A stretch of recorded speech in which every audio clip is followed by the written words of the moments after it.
Muy buenas tardes con todos los presentes. Los saludamos desde Telesalud del Hospital Nacional Arzobispo Loaiza del Ministerio de Salud para darles la bienvenida a la telecapacitación Hipertensión y Enfermedad Renal dirigida por nuestro ponente, el doctor Boris Mendina Santander, jefe del Servicio de Nefrología del Hospital Nacional Arzobispo Loaiza.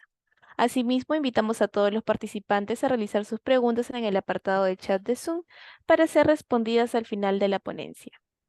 Bienvenido, estimado doctor Boris Medina. Es un honor tenerlo el día de hoy con nosotros. Le doy el pase para el desarrollo del tema. Adelante, por favor. Ok, buenas tardes con todos. ¿Me escuchan? Se le escucha perfectamente. Ok. Y bueno, ya, como lo mencionaron, agradecer acá al Hospital Arzobispo Loaiza por la oportunidad que me da de compartir con ustedes algunos conceptos de lo que sería un poco el manejo diario de la enfermedad renal crónica. No tengo ningún conflicto de interés con el tema, quiero mencionarlo así. Esta es la gente que me acompaña en el servicio, mis profesores, mis maestros, mis alumnos, mis compañeros y lo demás. Cuando hablamos de hipertensión arterial, siempre se dice qué cosa, qué es lo que tiene que ver o qué tengo que ver yo como nefrólogo en hipertensión arterial. Y normalmente un paciente que está con hipertensión arterial, ¿a quién busca? No busca a un nefrólogo, ni sabe lo que es un nefrólogo el paciente. Y empieza a buscar usualmente de casualidad, lo encontraron la hipertensión y lo detectó un médico general y ni bien le dice el médico general o el médico X que tiene la presión alta, lo primero que hace el paciente con hipertensión arterial es buscar un cardiólogo. La cardiología se adueñó de esta patología de alguna manera y es de ahí donde vamos. Entonces busca un cardiólogo, no busca un nefrólogo, por lo tanto, el paciente es atendido por el cardiólogo, por el médico internista, médico general, ¿no? ¿Y cuándo es que pueden derivar al paciente o cuándo es que interviene el nefrólogo en ese paciente con hipertensión arterial? Usualmente cuando creen que ya está para hacerle el hemodiálisis. Y ese es un problema grande porque están pensando solamente en diálisis. Pero hay una patología que es asociada también al riñón, que son cuando creen que tiene una hipertensión arterial de origen secundario. Y esta hipertensión arterial de origen secundario usualmente fluye en dos grupos de pacientes, en los grupos etarios más jóvenes y en los más añosos. Cuando la presión arterial empieza en la juventud, en la niñez, usualmente tiene un origen secundario y usualmente renal. Igualmente, cuando la presión arterial se inicia por encima de los 50 años, podemos decir que el paciente tiene una hipertensión arterial secundaria, o sea, quiere decir que no depende de una etiología clara. ¿Qué opinión tiene el paciente del especialista en nefrología? Básicamente, de que pues, googlea, lo primero que hacen los pacientes hoy día cuando escuchan la palabra nefrología, googlean y lo que encuentran en nefrología es diálisis. Y es la verdad, es gran parte de lo que hacemos nosotros la diálisis, pero la diálisis es la última parte de lo que nosotros podemos hacer. Los colegas tienen la misma opinión, los derivan solamente ya para el manejo de la diálisis o cuando el paciente ya no tiene solución en lo que podría ser el problema de hipertensión arterial. Por lo tanto, si estamos hablando de diálisis, yo tengo que decir por qué me interesa la diálisis a mí o por qué veo la diálisis en los pacientes. Fíjense, este es un estudio que se hizo hace mucho tiempo acá en el hospital y se logró determinar cuáles son las causas que llevan al paciente, ¿no?, a la diálisis. Y fíjense, en primer lugar está la diabetes mellitus, ¿no? En el segundo lugar, la hipertensión aislada. En el tercer lugar están las glomerulonefritis crónicas. Y si nosotros nos damos cuenta, estos pacientes con diabetes mellitus que llegan a la diálisis tienen hipertensión arterial. Los pacientes que tienen hipertensión aislada también tienen hipertensión arterial. Entonces, con esos dos grupos ya tengo más del 70% de la diálisis. ¿Y cuáles son las glomerulonefritis, ¿no?, que llevan a la falla renal? ¿No? También son las que cursan con hipertensión arterial, o sea, llámese síndrome nefrítico. Si sumo todo eso, estoy llegando cerca al 80% de las patologías que estamos mencionando que van a llegar a la diálisis, sin contar las otras específicas. Entonces, fíjense, este es más o menos lo que nosotros vemos no solamente en Perú, sino esto lo vemos a nivel ya internacional, donde la hipertensión, la diabetes y la enfermedad glomerular nos llevan todo lo que sería la diálisis y comentar esto. Cuando hablamos nosotros de la diálisis, tenemos que remontarnos a lo que podría llamarse la enfermedad renal crónica. Y la enfermedad renal crónica abarca un poco lo que es la diálisis, pero abarca solamente, es algo así como un iceberg, un témpano, donde nosotros vemos que solamente hay una pequeña parte de ese iceberg que se ve que aflorece encima del mar. Esa poca parte que aflorece encima del mar usualmente es lo que serían para nosotros los pacientes en diálisis. Por debajo de eso, toda esa gran masa que dice enfermedad renal crónica, tienen la enfermedad ya y están en camino a lo que sería la diálisis. Entonces, vamos a ir buscando. Esta es una de las principales causas de muerte, la enfermedad renal crónica como la diálisis, de un incremento anual de cerca de más del 5%. Todo paciente con enfermedad renal crónica, posiblemente 40% de ellos van a fallecer antes de llegar a la diálisis. ¿Por qué? Por un evento cardiovascular. ¿Por qué? Porque entonces, los pacientes con enfermedad renal crónica tienen más riesgo de morir que de entrar a un programa de diálisis, ¿no? Y es que es que más del 50% de estos pacientes tienen una media de 3 factores de riesgo cardiovascular severos de comorbilidad asociada. Cuando nosotros vemos ya a nivel macro la cantidad de RC que nosotros podemos ver, este es un estudio epidemiológico que hizo hace algunos años, donde se determina cuánto es la población total. Este es un estudio muy raro, porque se hizo en toda la población. No se hizo en un grupo específico, sino en toda una población, donde se encuentra que, fíjense, en enfermedad renal crónica tenemos cerca del 9%, ¿no? Acá abajo, el 9% en los distintos estadios de enfermedad. Son 9%, 10% si quiere poner, ahora están hablando de hasta un 12% de la población que tiene enfermedad renal crónica. No quiere decir que todos están en diálisis, por si acaso, ¿no? Fíjense, 7,8 no están en diálisis y el final está en diálisis. ¿Qué define la Sociedad Internacional de Nefrología como enfermedad renal crónica? Es una clasificación basada en los estadios, que se define por la filtración glomerular, la disfunción. Pero, ¿qué cosa es la RC? Como vemos, es un continuum que empieza con un paciente normal, avanza por los factores de riesgo, sigue con el daño, de ahí pasa la disminución de la función renal, y de ahí va a empezar la carrera o la decadencia, lo que podríamos llamar la diálisis. Entonces, nosotros tenemos algunos factores de riesgo para la falla renal crónica. ¿Qué cosa es? El factor de riesgo de hipertensión arterial. Es un factor de riesgo muy importante, muy definido. ¿Por qué? Porque cumple los 3 requisitos que son importantes para esto. Es susceptibilidad, es un iniciador y una progresión. ¿Qué quiere decir con eso? ¿No? Que todo paciente con hipertensión aumenta la posibilidad de daño renal, ¿no? Y también inician directamente el daño renal y así como aumentan la progresión de esta enfermedad. Entonces, un paciente con hipertensión definitivamente va a llegar por los 3 caminos va a lo que sería la enfermedad renal crónica. Mismo caso es el de la albuminuria, ¿no? Que cumple ese factor importante del requisito y nos habla de que una presencia elevada de albúmina en la orina nos va a predecir la posibilidad de tener una infección, una enfermedad renal crónica. La proteinina no solamente es un signo de daño renal, sino también un daño sistémico. La, Fíjense cuál es la diferencia cuando yo vemos un grupo, cogemos un grupo de 2 pacientes, ¿no? Que quienes van a ir y no van a ir pueden ir con factor de riesgo a la diálisis. La albúmina está catalogada acá como en su distinto valor de 0 a 10, que es normal, de 10 a 20, que ya empieza a ser patológico, de 20 a 200, más patológico, y más de 200, la gran cantidad de esto. El tener una proteína, una microalbuminuria, ¿no? De alrededor de entre 10 y 20, nos aumenta el riesgo en 1,4, ¿no? Y el tener más de 200 nos aumenta en 5% la posibilidad de ingresar a este grupo etario, a este grupo patológico.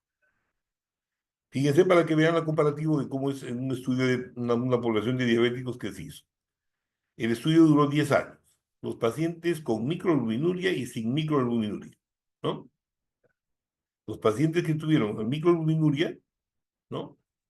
57% sobrevivieron. Pero sin embargo, los pacientes que tenían la macroalbuminuria sobrevivieron solamente 4,5. Una mortalidad importante, por favor. Y este es el semáforo por el cual nosotros regulamos la condición del paciente que puede ingresar, que pueda tener un daño renal. Donde en el semáforo se cruzan dos variables, que uno que es la albuminuria y otro es la función del riñón. La función del riñón la catalogamos nosotros en más de 90, entre 60 y 90, 45 a 59, como distintos estadios de enfermedad renal. Y acá a las 5 ya es cuando el paciente no tiene función renal, o sea, una depuración menos de 15. Y de acuerdo a esto nos asociamos nosotros como semáforo con la proteinuria. Si es que está normal, si es que está moderada o si está severa.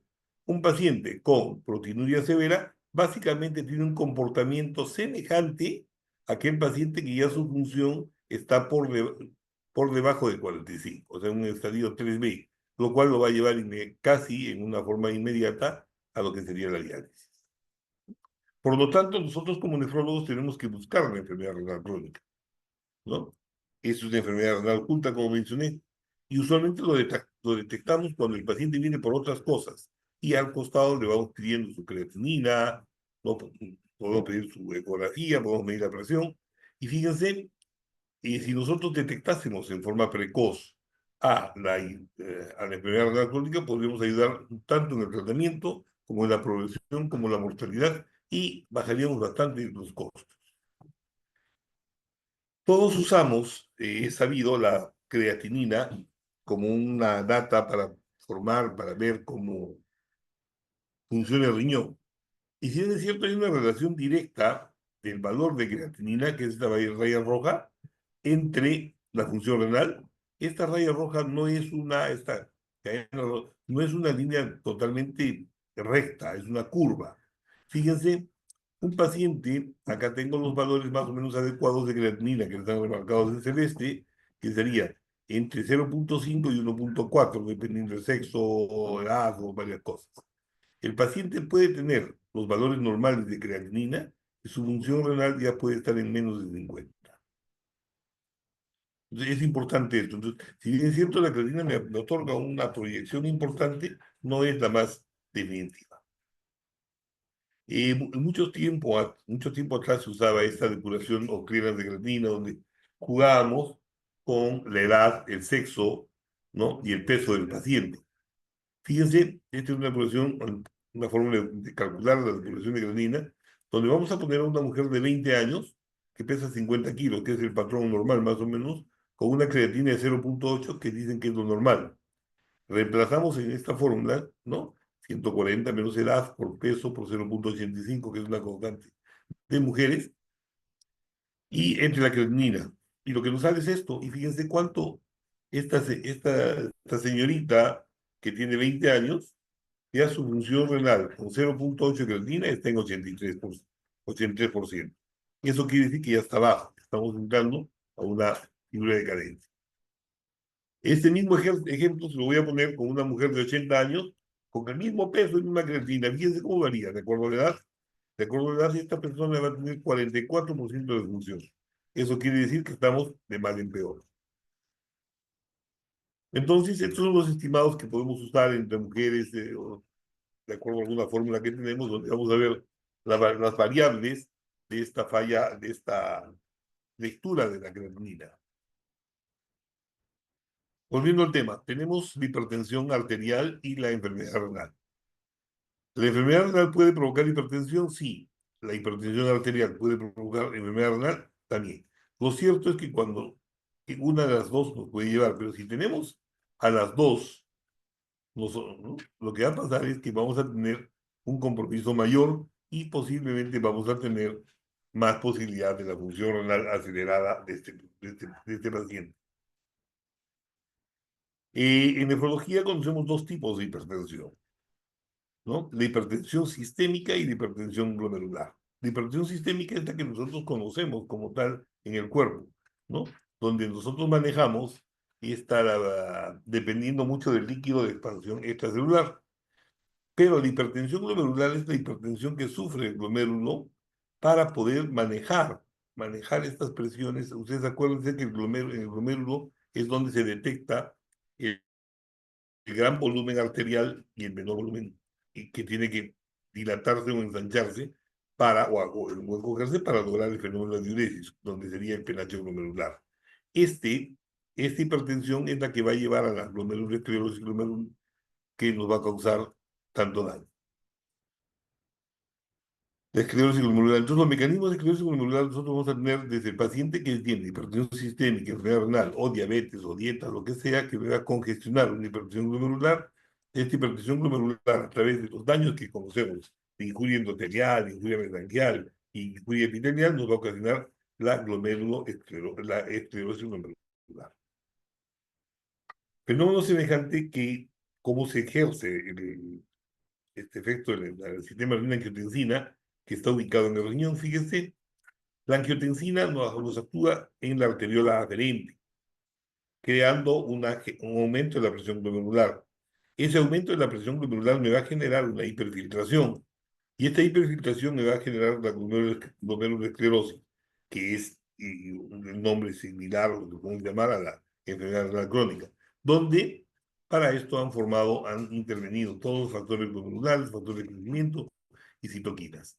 Mismo cuadrito donde nosotros vemos el efecto importante de lo que sería el actuar del riñón en el esquema de la hipertensión. Fíjense que en el riñón tenemos una hormona que se llama renina, justamente la que va a convertir el angiotensinógeno en angiotensina 1, ¿no? A través del enzima convertidor de la angiotensina, pasamos nosotros a tener la angiotensina B, y así sucesivamente podemos ir manejando todos los cuadros que vamos llevando.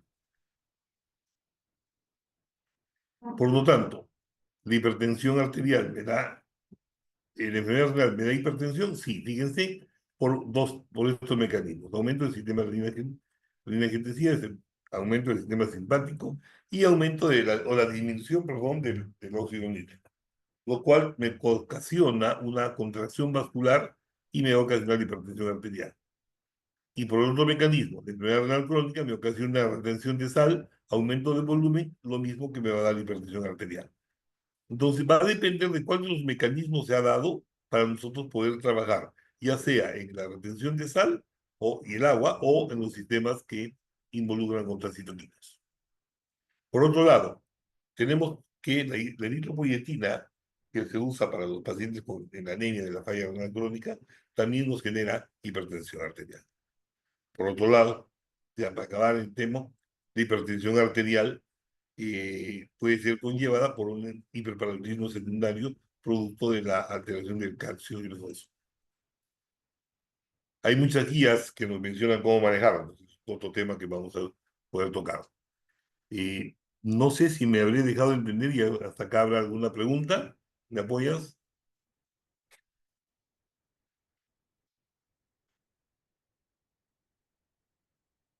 Muchísimas gracias, doctor Boris. Hasta el momento todo está claro. Ok, entonces vamos a continuar un poquito. ¿Qué dicen las guías para el manejo de hipertensión arterial?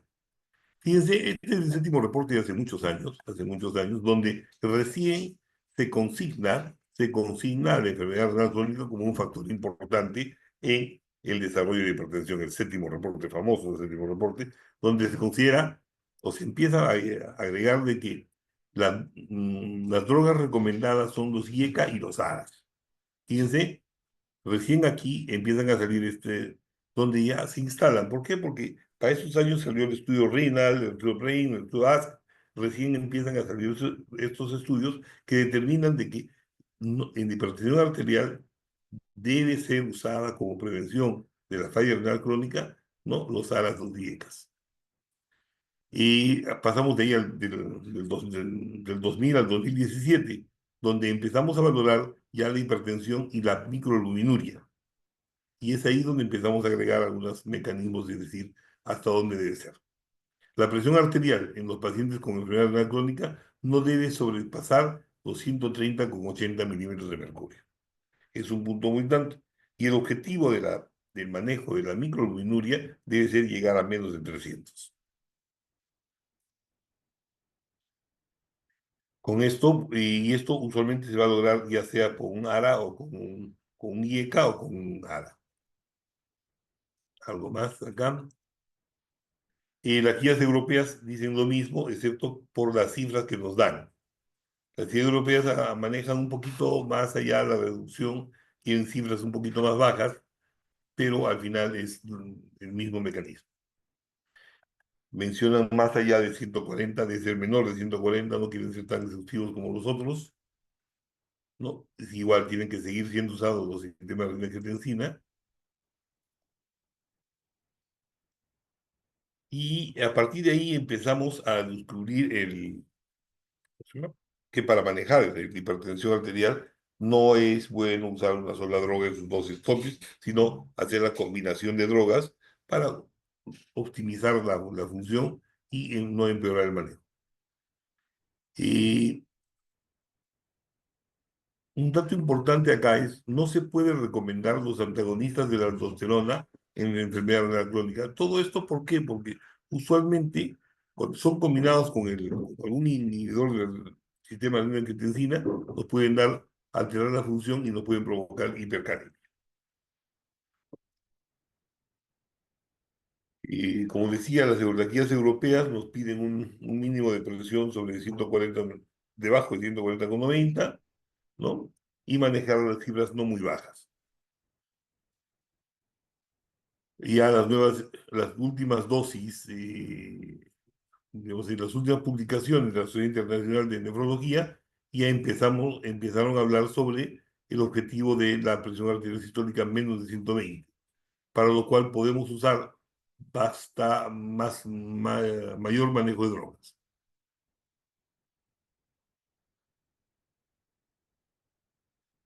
Y por ahí empezaron también a salir todo lo que son los inhibidores, ¿no?, de los SGLT2, que ya están recomendados y están propugnados en todo lo que se llamaría casi como regla de oro en los pacientes con proteinuria y disfunción renal. ¿Hay nuevos fármacos para las drogas? Sí, evidentemente hay nuevos fármacos, hay que estar atentos a los fármacos, sin olvidar los que tenemos de comienzo, los antagonistas de aldosterona y los IECAS. Y escuchen, yo creo que hay que grabarse bien. Esta es una combinación que no se debe usar mucho. Beta bloqueador, ¿no? Porque hay que sí ajustar la dosis en los pacientes con falla renal. El atenolol y el bisoprolol son dosis que hay que ajustar con la función, de acuerdo a la función renal, no se olvide. Lo demás, tenemos ya como parámetro que buscar algunos parámetros de individualizar objetivos en cada paciente. No todos los pacientes son iguales, por favor, manejen siempre eso. Siempre hay que empezar con la modificación del estilo de vida, que es un parámetro que nos habla de manejar un peso ideal, manejar un consumo de sodio menor de 5 gramos, ¿no? Actividad de ejercicio continuo, no exagerado, y limitar la ingesta de alcohol y tabaco. Yo creo que con eso espero más preguntas. Gracias. Muchas gracias y felicitaciones, doctor Boris. Al ver que no hay dudas respecto al tema y todo ha quedado claro, agradecemos a cada uno de los participantes por haberse conectado el día de hoy y los invitamos a suscribirse a nuestro canal de YouTube. Nos pueden encontrar como Hospital Nacional Arzobispo Loaiza. Ahí podrán ver nuevamente las telecapacitaciones y tele-IEC. Asimismo, los invitamos a escribirnos en los comentarios otros temas de interés que les gustaría que se llevaran próximamente. Y con nosotros sería hasta una próxima telecapacitación. Ha sido un honor tenerlo el día de hoy con nosotros, doctor Boris. Esperamos contar nuevamente con usted en una próxima oportunidad. Muchísimas gracias. Ok, gracias. No se olviden no usar la creatina sérica solamente como datos fijos, sino siempre estimar la función renal, por favor. Listo.